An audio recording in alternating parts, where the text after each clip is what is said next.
Welcome viewer, I am Murugan S. This video tutorial describes how to delete Windows Defender protection history on Windows 11. Open File Explorer. Click View, click Show, click Hidden Files. Open C Drive, Program Data.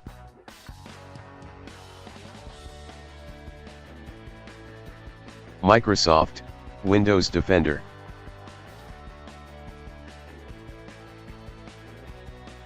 Scans, History.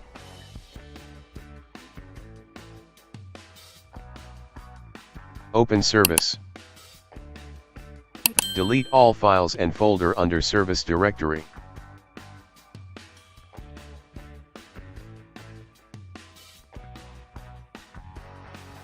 I hope this video tutorial helps to you.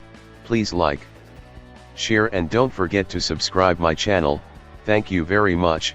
See you next video.